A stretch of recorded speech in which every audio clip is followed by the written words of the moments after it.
Homage to the fundamental teacher Buddha Shakyamuni. Homage to the wisdom warrior Manjushri. Homage to all the benevolent lineage masters. The supreme Dharma, infinitely profound and subtle, is rarely encountered, even in millions of eons. Now we are able to hear, study, and follow it. May we fully realize the Tathagata's true meaning. In order to liberate all sentient beings from samsara, may we all generate the supreme bodhicitta. Now we continue with the teachings from the words of my perfect teacher. We are talking about the common preliminary practices on the sufferings of samsara. Among the sufferings of samsara, firstly we discuss the sufferings of hell. In the sufferings of hell, we have already talked about cold hells, hot hells, neighboring hells, and the ephemeral hells. Today we will continue to discuss the sufferings of the ephemeral hells. We have talked about the sufferings of samsara. Everyone here should listen carefully. Do not think that understanding the words of the preliminary practices is enough. If you have a superficial understanding, it may seem that your practice is already sufficient. This kind of thinking is inappropriate. When we study the lives and histories of eminent monks and great masters, we discover how these realized beings truly progressed along their spiritual path. They advanced step by step, practicing with such joyful devotion that it fills us with wonder and admiration. Especially our Lama, Jigme Phuntsok Rinpoche, the wish-fulfilling jewel. His conduct throughout his life has been an example to us. Among all the important activities of his life, he regarded teaching and listening to the Dharma as the most imperative. As his lineage disciples, we must hold this deeply in our hearts.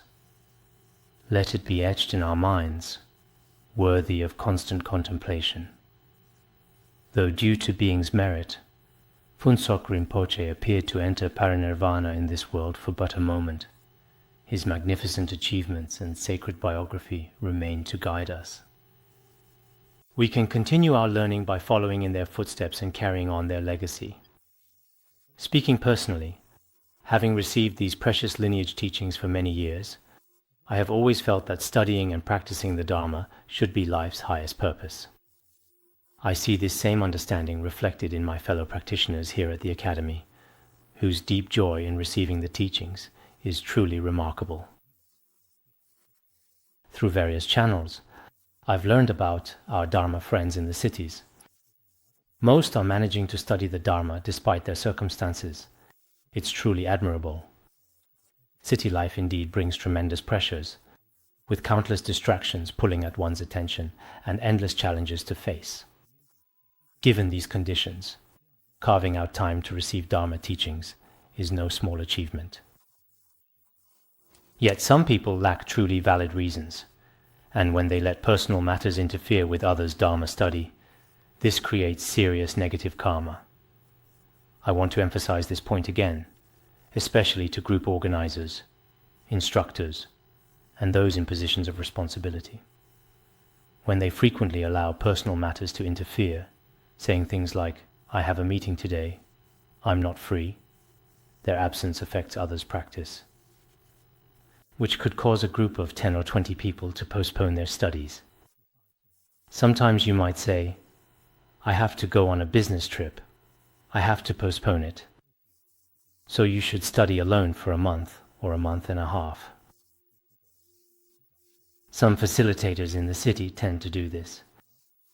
Although some of them may have special reasons, we cannot generalize and prohibit everything without consideration. But you have to think about it. Missing even one day of teaching is a grave fault, as it cuts off others' lifeline of wisdom. When I consider canceling a class, I examine my motivations repeatedly. Am I doing this for personal reasons, even for seemingly virtuous activities like liberating animals or benefiting beings on a larger scale? If these would cause me to be unavailable to teach, I must consider carefully whether to cancel the teaching. Apart from genuine emergencies, I never let small personal matters or minor illness interfere with teaching. When it comes to classes, I've never used trivial matters as excuses to reschedule. I consider it thoroughly. Only if my health has deteriorated so severely that I might collapse without medical attention would I consider missing class. So, I usually consider my situation carefully before making such a decision, and I can be away from the academy only for specific reasons. However, some members of the Bodhi Institute who are currently studying outside the academy seem unconcerned about attending or skipping classes. They are free to do so, of course. Besides, everything depends on the decision of the group leader. For example, going to work in everyday life, in worldly jobs, if your boss doesn't cut your pay or criticize you, you might just drift along day by day. But interfering with Dharma study is entirely different. It carries profound karmic consequences. That's why in our academy, no matter how pressing other matters might be, our teachers never miss classes. A teacher may occasionally miss a day or two of teaching if they are really ill and have no other option, but otherwise it is rare. I believe this is due to the blessings from the lineage of Phuntsok Rinpoche. So I'm hoping that the teaching and learning here will continue this excellent tradition in the future, including those outside in the big cities, even if they cannot replicate our study in a quiet environment here at the academy, and engage in thorough and consistent learning. Though this level of commitment can be challenging for everyone, some study groups manage remarkably well, completing entire terms without missing a single class. Many practitioners maintain this standard. However, other groups, due to their own views and insufficient faith in karma, lacking stability in practice, end up studying without proper structure or continuity. They study for 2 or 3 days, then skip for 2 or 3 days, following their own whims. Such people are quite at risk of retrogression. Therefore, as we study the words of my perfect teacher today, I want to emphasize that even though my teachings are ordinary, the content that I am teaching on is actually essential for everyone. It is something that needs to be known and understood. So regardless of your wisdom, regardless of your practice, regardless of your level of realization, you must complete the thorough transmission during this systematic study, no matter how busy you are. Many fellow practitioners in our academy are indeed very busy. They are engaged in all kinds of activities, including practice, study, volunteering for the Sangha here, reciting mantras, and so on. A Dharma friend told me today, preliminary practices are important, study and contemplation are important, and serving the Sangha is also important. There are many members like him who wants to do everything right, but they feel a sense of urgency and feel that there isn't always enough time. I think this kind of aspiration strengthens their spiritual path. But there is another type of people who are not interested in the preliminary practices, lack the desire to learn and reflect, and everything on the spiritual path seems to be a burden, while worldly matters attract them greatly. You could say that the second type of people has inclinations in sync with the lower realms. The outcome can be extremely frightening. So, each practitioner should be responsible for your own course. The future is in your own hands. I hope the Fourfold Sangha can examine your own mind carefully and consider what I've said here. In terms of the teaching, the words of my perfect teacher, personally, I think this time is the most comprehensive classes I have ever taught, and I don't think I will be teaching this extensively again in the future. Each of you practitioners should reflect deeply on every level of these teachings. Such contemplation can only bring benefit and never harm. Now, let us continue with the section on ephemeral hells from the words of my perfect teacher. There is a story of the great accomplished master, Tangtong Gyalpo, who was practicing on channels and winds upon a great rock. The rock suddenly split open into 2 halves. Within lay a huge frog. Countless tiny beings clung to its body, an endless mass of creatures feeding on its flesh. The frog's gaping mouth was like a black void. Its suffering is beyond words, a truly pitiful sight. This too was an ephemeral hell. Tangtong Gyalpo Rinpoche was a great accomplished master of the Nyingma school in Tibet. According to historical accounts, he studied both Sutrayana and Tantrayana, followed over 100 spiritual teachers, and obtained all the signs of accomplishment. He also revealed numerous termas and displayed the extraordinary traits of a great saint throughout the Tibetan region. He built many iron bridges all over Tibet, including the Luding Bridge, which was built by his miraculous powers. In all, he built 58 bridges.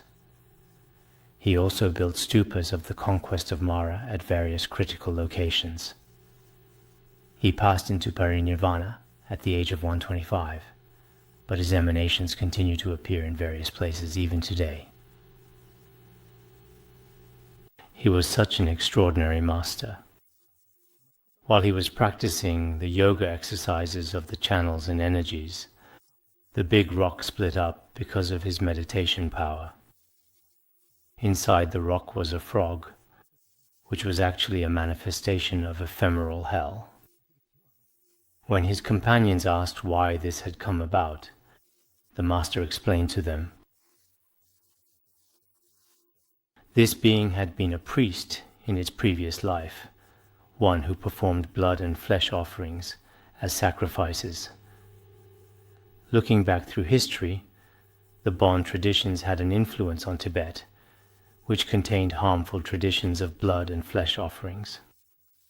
When Padmasambhava arrived in Tibet, King Trisong Detsen also explained that in certain remote regions of Tibet, offerings of flesh and blood were made to deities and masters. The king asked what this was all about. In a tone of disapproval, Padmasambhava said, "These practices have caused many beings to descend into Vajra hell and never be liberated."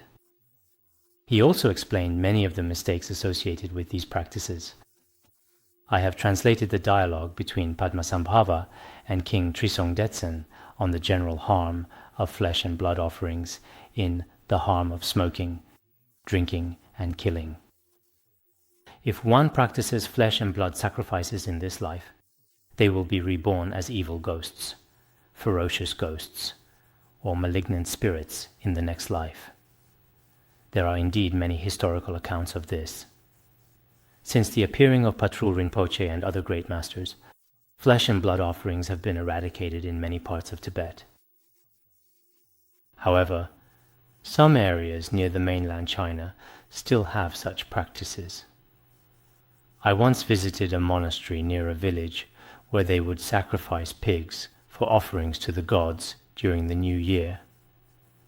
There were also cases where, after someone died, they slaughtered pigs and sheep, gathering together and claiming it was a dedication to the deceased. I've observed this even in China. Although humanity has stepped into the 21st century, some remote areas still cling to harmful superstitious practices.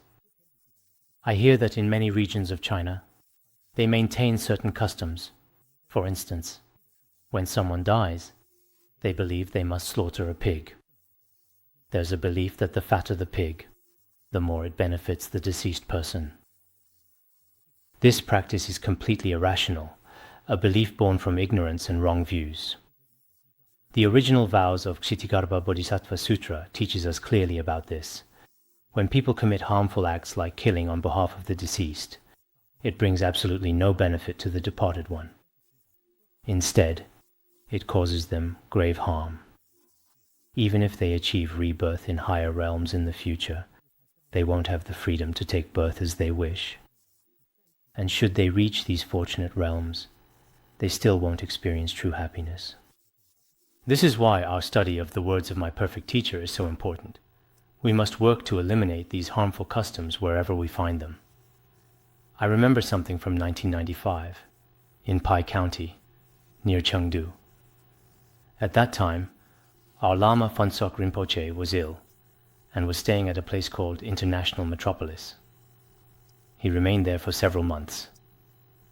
During this time, I witnessed something. A death had occurred in one family. When the family members were moving the body of the deceased, they brought along a rooster.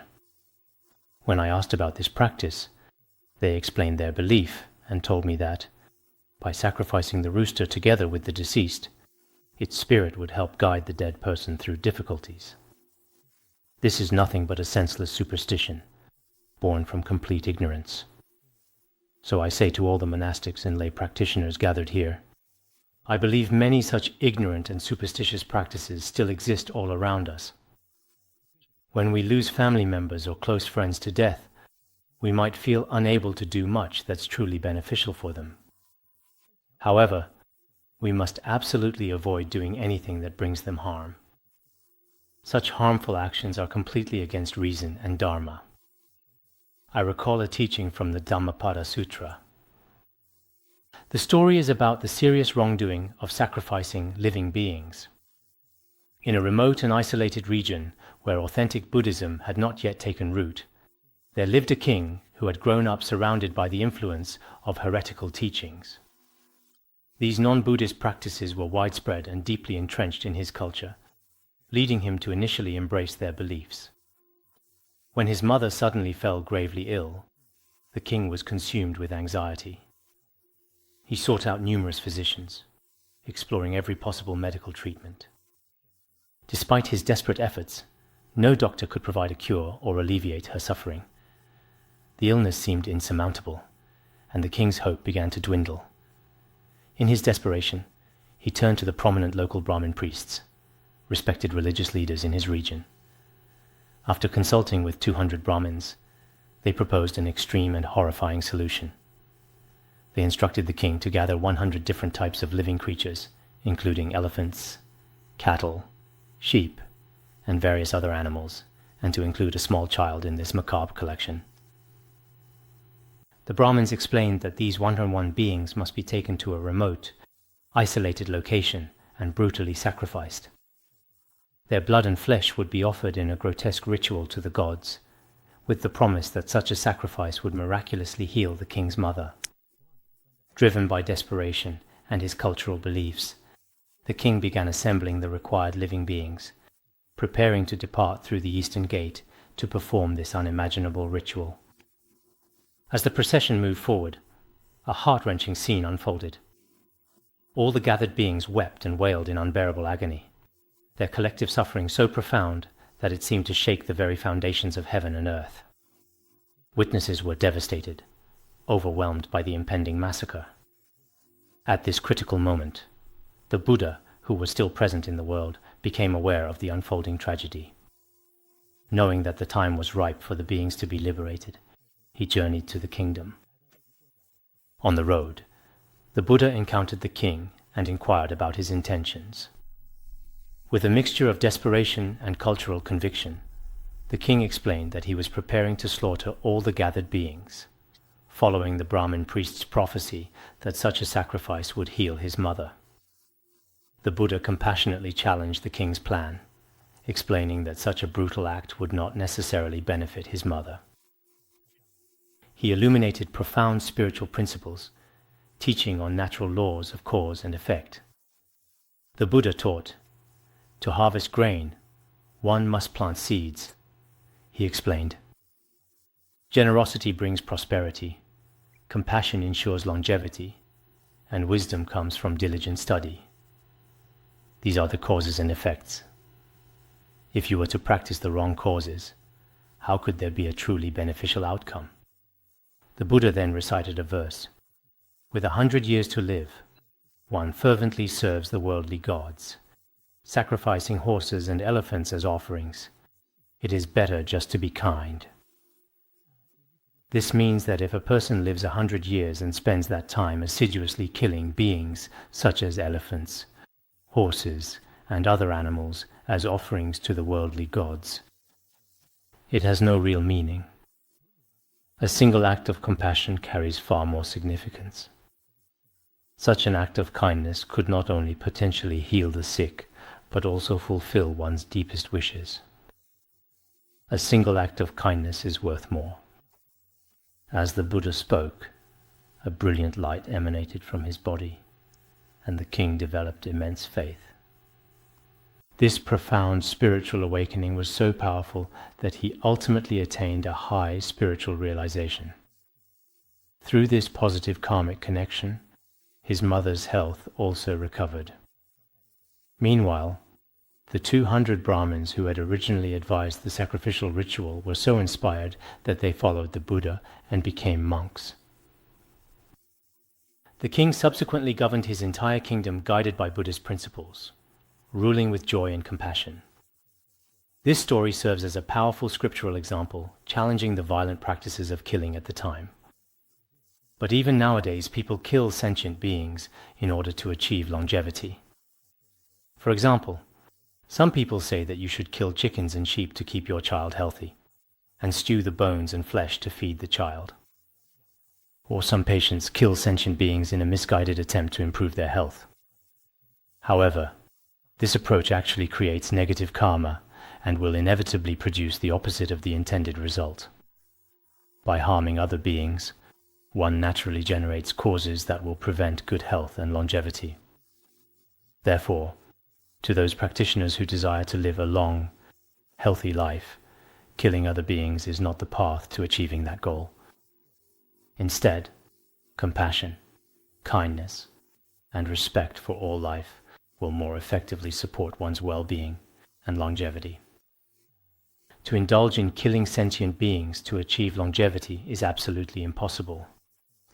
As I mentioned a few days ago, the longest living person in the world was 256 years old, and he was a vegetarian.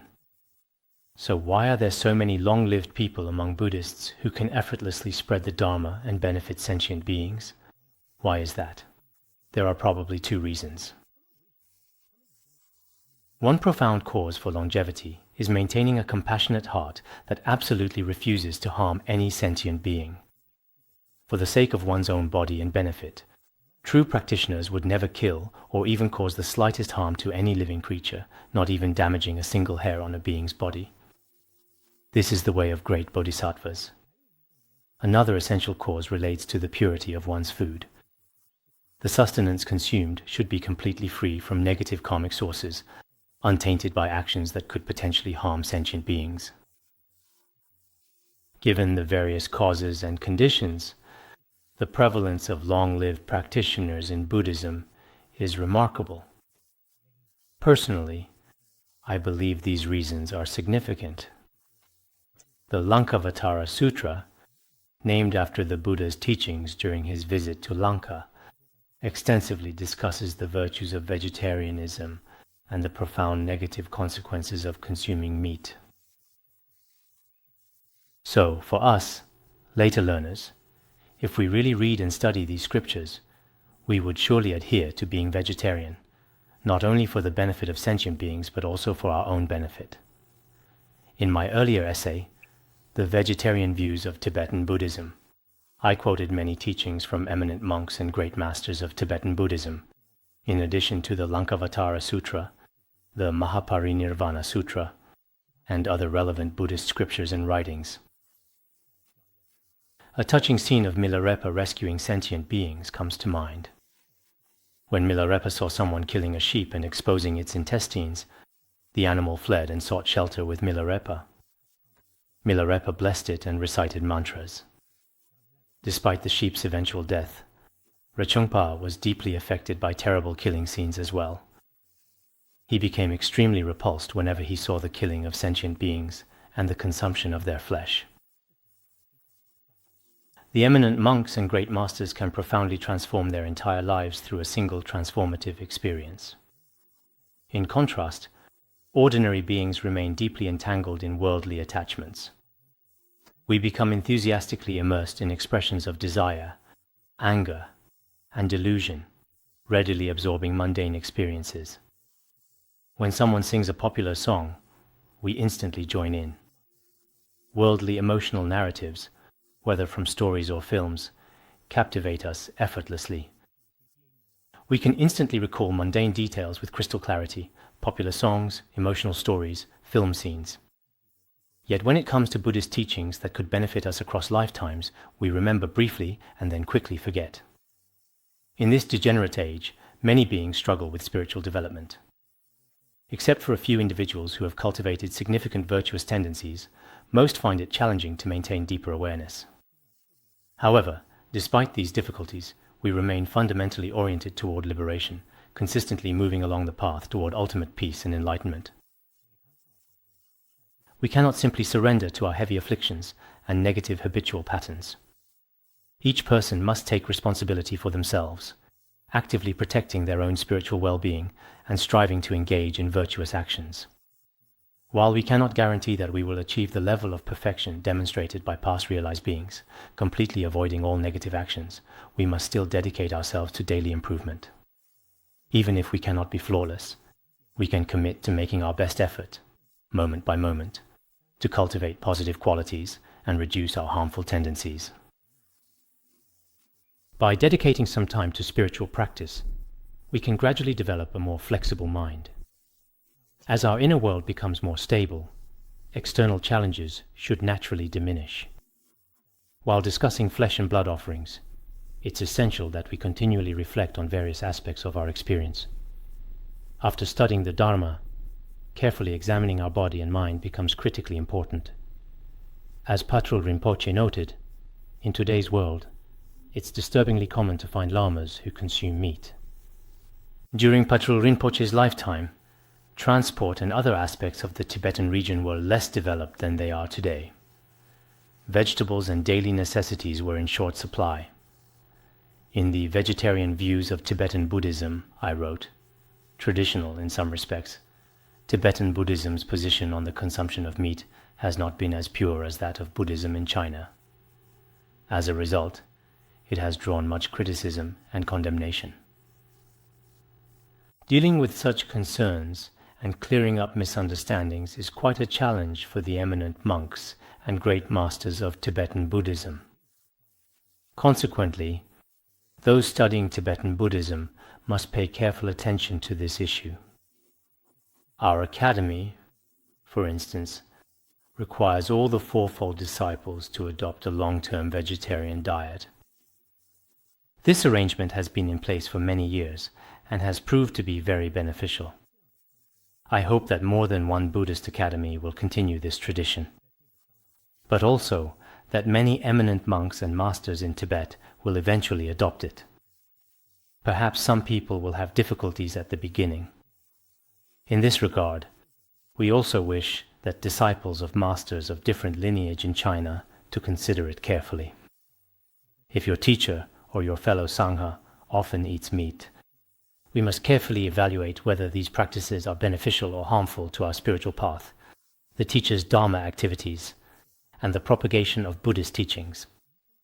Initially, many people argued that meat consumption was permissible, claiming that a teacher's blessing or permission could absolve any negative consequences.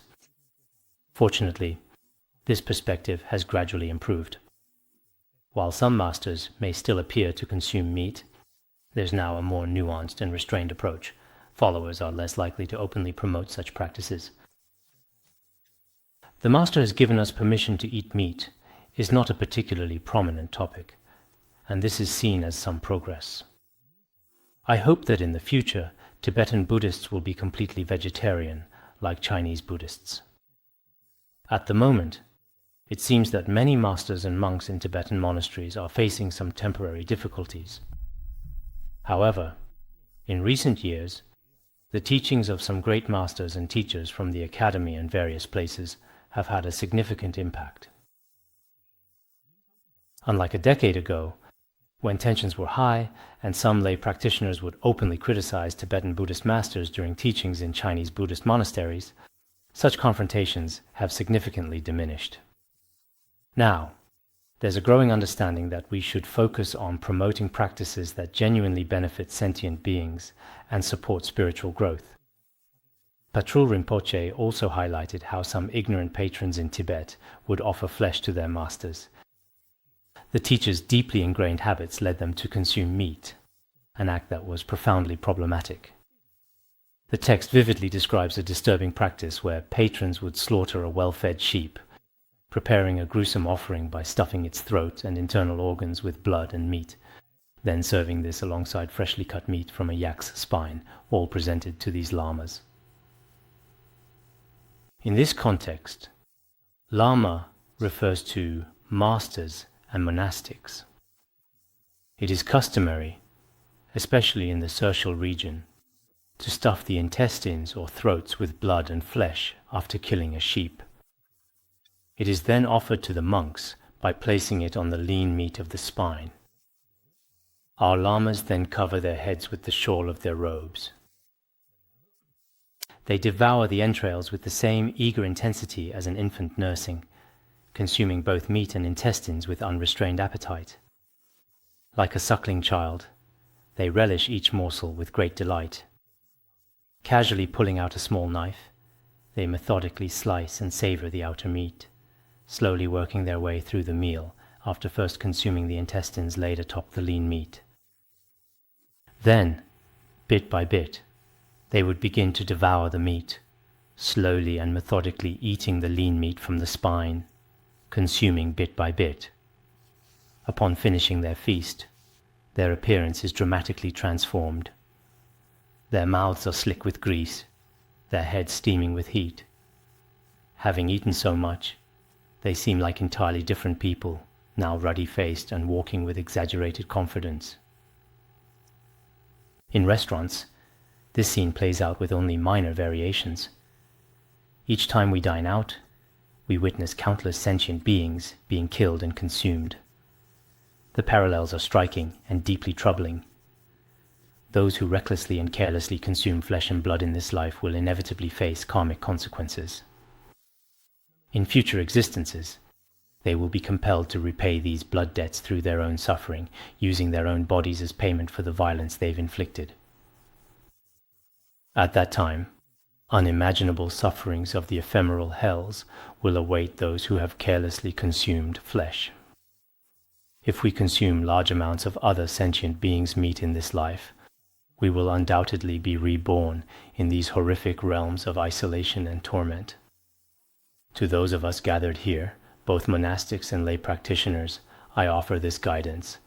If your conditions allow, even abstaining from meat for a single year can generate profound spiritual merit.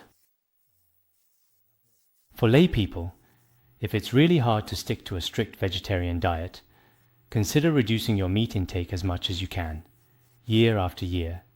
It's good for your health. The desire to eat meat will gradually diminish. This is crucial. If not, we will have to pay for it with our own blood and flesh. Similar cases have occurred in Chinese Buddhism. During the Tang dynasty, Master Huaixin wrote, "A record of those to be mirrored by the disciples of Shakya," which describes the Buddha's disciples reflecting on themselves like a mirror. This book is to be found in the Tripitaka, and it tells the story of a Zen master who did not do well in his practice.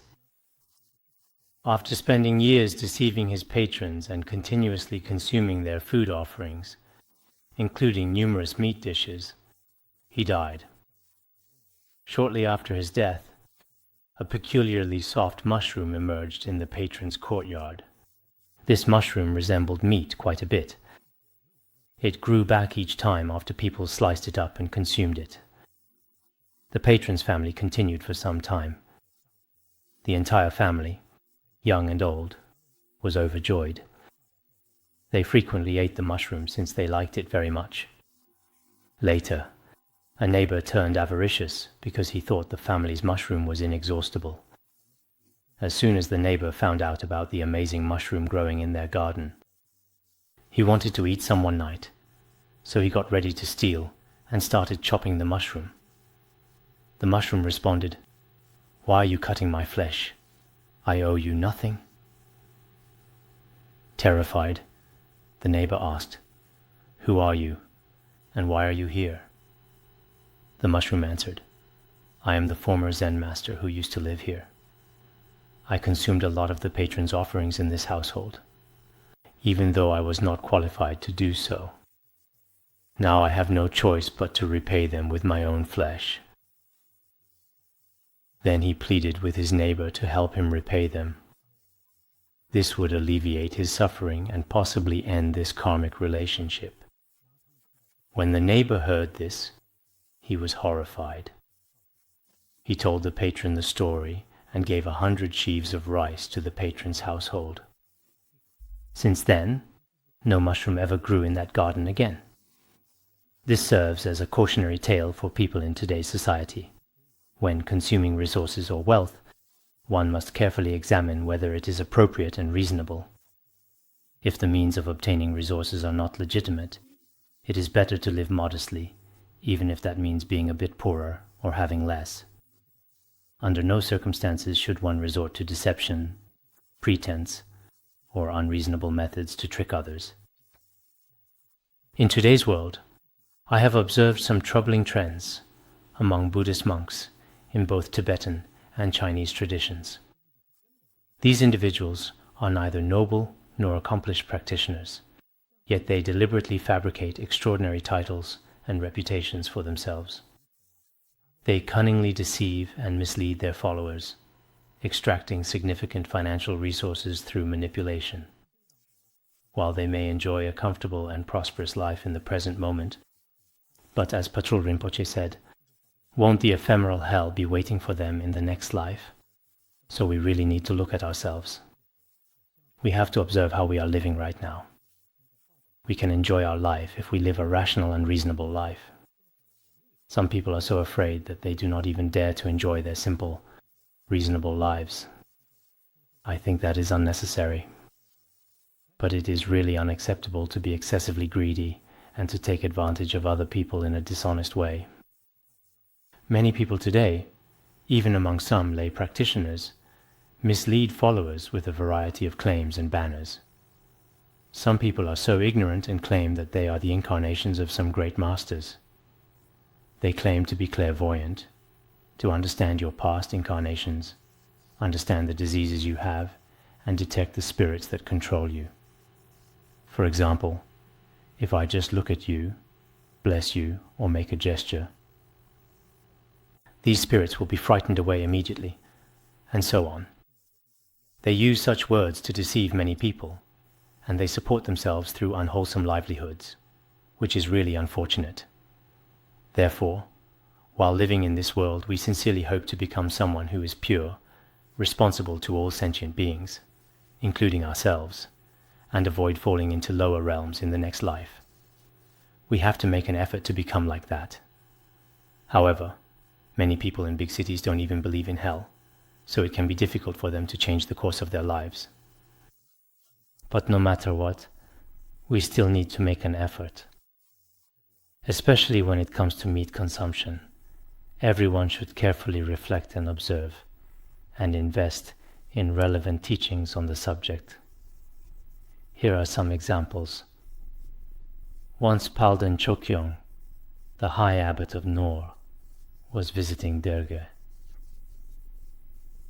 The master instructed his disciples to wait by the river, positioning several monks along the Ngulda's banks with strict orders to monitor everything passing by. As the evening drew near, they spotted a substantial tree trunk drifting with the current. They retrieved it from the water and reported to their abbot, emphasizing that they had observed nothing else besides this single piece of driftwood. The master, Palden Chökyong, instructed his disciples to quickly split open the log. To everyone's astonishment, within the bisected trunk lay an extraordinarily large frog being consumed by numerous microscopic organisms. The master then performed a detailed purification ritual, chanting prayers and conducting a ceremonial blessing to help the suffering being. The abbot revealed that the frog had once been a treasurer of dirge named Pogi. Pogi presumably managed the financial sector of the monastery in the past. Even now, the financial sector is still a bit. Therefore, many monasteries nowadays, when it comes to handling their finances, should follow the Vinaya Sutra, which states that offerings to the monastic community, Dharma halls, Buddhist statues, and Buddhist scriptures should be kept separate. I observe certain monasteries that receive a large number of offerings from devotees. The fact that a single monk can carelessly decide what to do with the offerings is really worrying.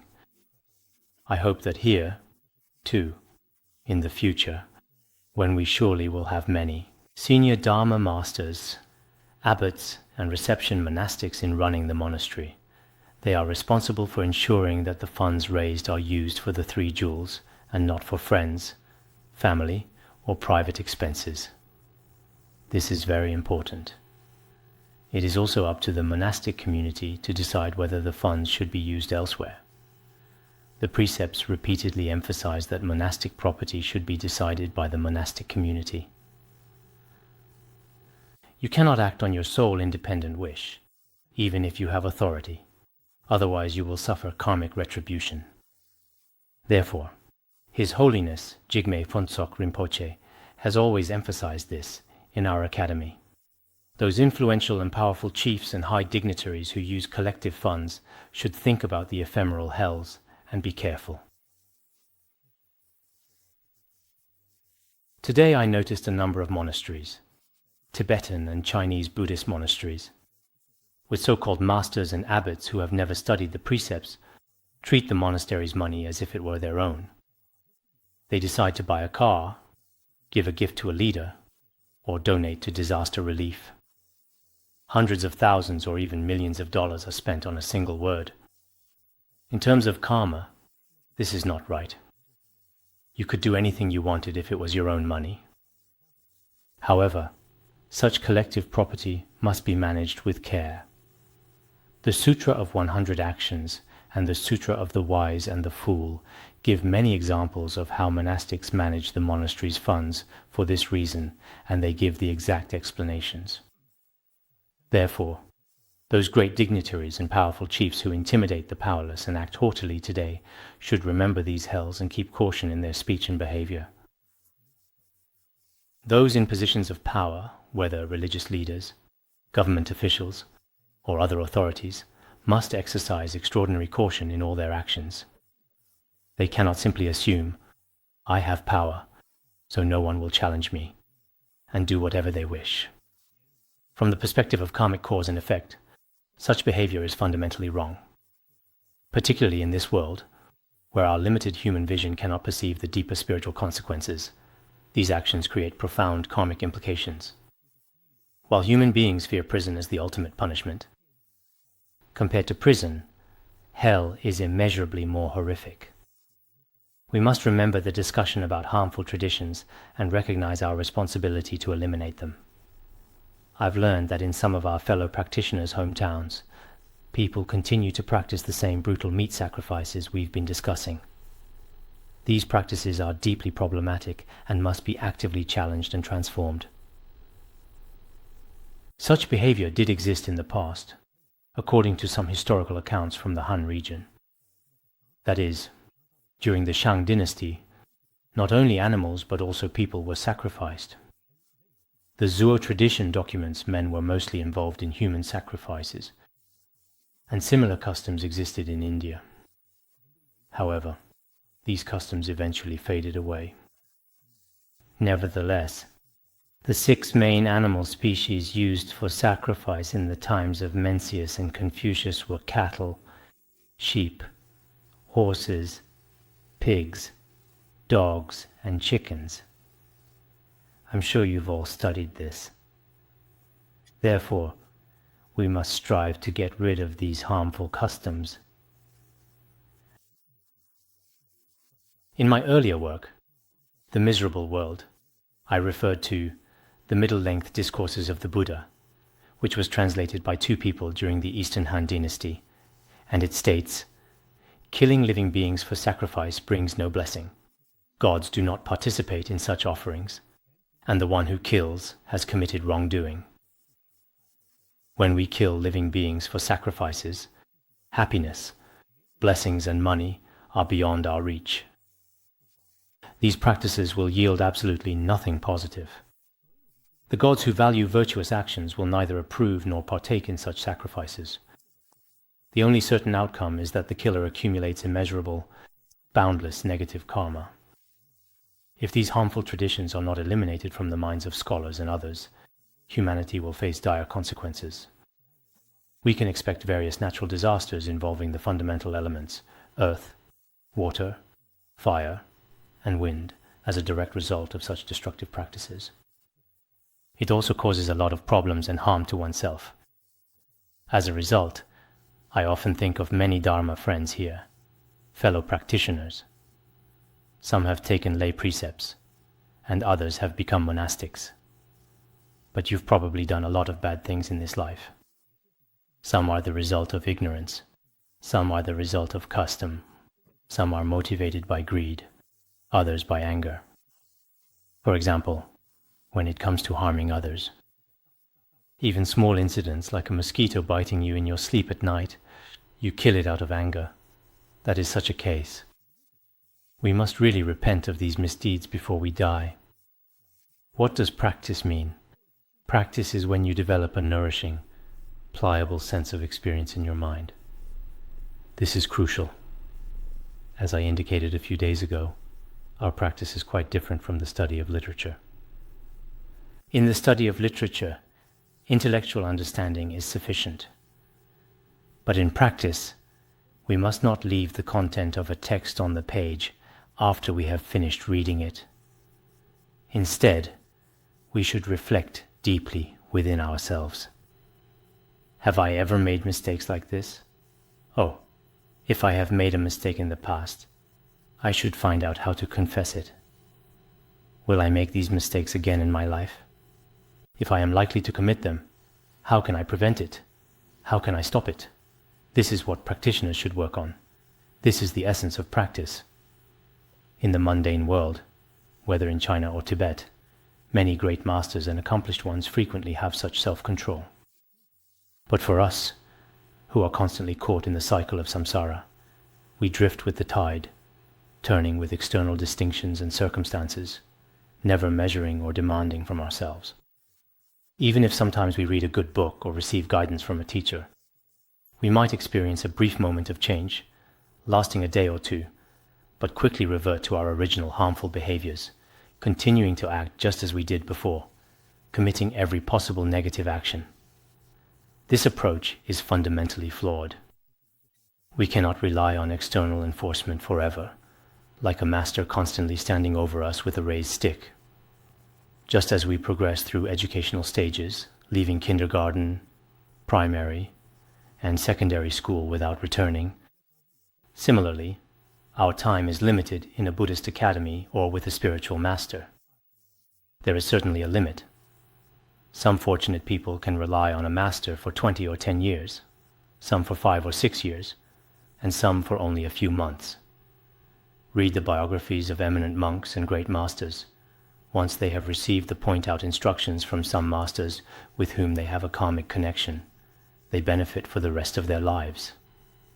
That is why I sometimes feel that a longer period of reliance on a master does not necessarily mean a faster attainment. Some people get so used to their master's teachings that the longer they stay, the more numb they become. It's like they're thinking, "Oh, here we go again with the master's endless lecturing. I'll just do my own thing." Meanwhile, they start to prepare their dinner. Is anyone behaving like this? It's possible that some of you are cooking right now. Have you not just stopped? Are you afraid? I'm joking, but it could happen. Then we'll carry on. During the Buddha's lifetime, a curious tale unfolded about a butcher in a village who made a peculiar vow. He would refrain from killing animals during the night, but would resume his brutal profession during the day. Upon his death, he was reborn into an ephemeral hell. His karmic punishment was strangely paradoxical. Each night, he would find himself in a luxurious, breathtaking palace, surrounded by 4 exquisite women who catered to his every desire. They would lavish him with sumptuous food, delightful drinks, and unimaginable pleasures. However, when daylight arrived, his luxurious mansion would transform into a scorching iron house, its walls glowing with intense heat. The 4 beautiful women would suddenly metamorphose into terrifying, mottled savage dogs that would viciously tear and devour his body. This represents another horrifying manifestation of an ephemeral hell. The aspiration prayer of Sukhavati also describes another version of this kind of situation. Here is another case. Long ago, Shrona witnessed an adulterer who had made a vow to abstain from infidelity during the day. After his death, the adulterer similarly fell into an ephemeral hell, but with a different pattern, experiencing intense suffering at night and pleasure during the day, completely opposite to the butcher's experience. This remarkable account demonstrates that even partially observing precepts, whether during the day or night, can generate significant spiritual merit and positive consequences. These are not mere theoretical teachings, but all real events which Shronajat witnessed at first hand. In a tranquil monastery housing 500 monks, a bizarre phenomenon would unfold daily at midday.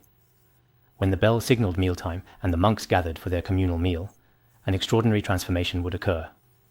The serene monastery would suddenly become a burning iron house. Their eating utensils, begging bowls and cups, would miraculously transform into weapons. The monks would inexplicably begin attacking each other, engaged in violent conflict. As soon as the lunch hour concluded, they would abruptly stop fighting, return to their original positions, and resume their peaceful demeanor as if nothing had happened. What is the cause of that? In the time of Buddha Kashyapa, many monks would quarrel during the midday meal, and this was the fully ripened result of their past actions. The fully ripened karmic result of these actions is the present misery. The 8 hot hells, 8 cold hells, the neighboring hells, and the ephemeral hells together comprise what are known as the 18 hell realms. In total, there are 18 different hells, commonly known as the 18 levels of hell. It is crucial that we deeply and meticulously examine these realms with comprehensive understanding. We must explore their precise classification, delve into the duration of time experienced in each hell, investigate the specific levels and intensities of suffering endured, and carefully analyze the various karmic causes that lead beings to be reborn into these horrific spiritual landscapes. We should meticulously understand these realms, developing an immeasurable compassion for the beings suffering in these hells. Our goal must be to find every possible means, to exert our utmost effort, to help ourselves and all other beings escape and avoid rebirth in such terrifying domains. We must explore every conceivable method to prevent such suffering. Simply listening to Buddhist teachings superficially and then disregarding them, without genuinely embodying the practice, is meaningless. True spiritual understanding requires deep contemplation, heartfelt compassion, and committed action. Otherwise, you will simply become a jaded, conceited practitioner, a target of criticism by sublime beings and condemnation by the wise. There are indeed many profound insights here worthy of deep contemplation. Consider that merely seeing or hearing representations of hell, remembering its descriptions, reciting texts about these realms, or even creating images of such suffering can evoke a profound sense of dread. How much more terrifying, then, would be actually experiencing the fully ripened karmic consequences. Nagarjuna said the same thing. When we see some paintings of hell, or hear teachings about suffering in hell, or read about hells ourselves, we are particularly frightened and afraid. How can we persevere when we are actually going through these pains? Everyone should think seriously about this. We are short of time at the moment. We've covered a lot earlier, and now we can't just finish. Well, what can we do? The following parts show that we should practice sincerely, without arrogance. Otherwise, it would be absurd not to understand even these basic Buddhist principles. There was a monk who had exemplary conduct, but had enormous pride. He went to visit Shang Rinpoche, who asked him about his knowledge of Dharma. I have received numerous teachings, the monk replied. His pride was enormous as he spoke. So what are the names of the 18 hells? Shang Rinpoche said. After hesitating, the monk murmured, the 8 hot hells and the 8 cold hells, that makes 16. He continued to think, but could think of nothing else. He said, and 18 if you include the black and red hat karmapas. However, the text emphasizes that he did not intend any disrespect to the karmapas by including them in this count. It was simply his desperate attempt to reach the required number. The monk had simply forgotten the names of the ephemeral and neighboring hells. Because the red and black hat karmapa lamas were so renowned at the time, he casually and arbitrarily included them in the count of hells. A classic example of how pride leads to absurd reasoning. Truly, people consumed by arrogance will behave in such a manner. Without a solid foundation in basic Buddhist knowledge, one can easily make embarrassing mistakes. This isn't just true in spiritual contexts. Superficial understanding can lead to ridiculous situations in worldly matters as well. I've heard that a man from northeastern China once traveled south, and the people there invited him to a meal. He had never eaten water caltrop before.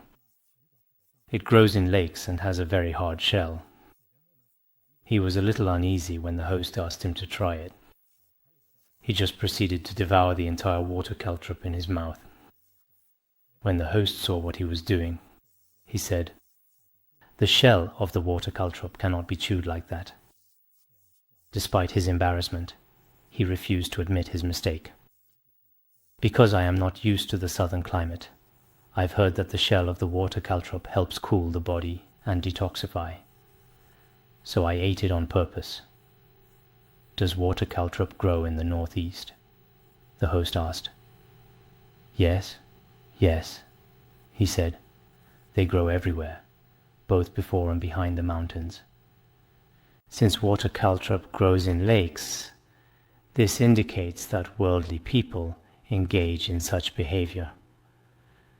When it gets to this stage, let alone the pursuit of Dharma and practice, even understanding the words and phrases in their literal sense can be ambiguous. This is a real source of shame. A wise person would never behave in such a way. As Sakya Pandita said, "Fools wear their knowledge on their lips, while the wise keep their knowledge deep in their hearts. Straw floats on the water's surface, while precious jewels sink beneath. True wisdom lies in humility.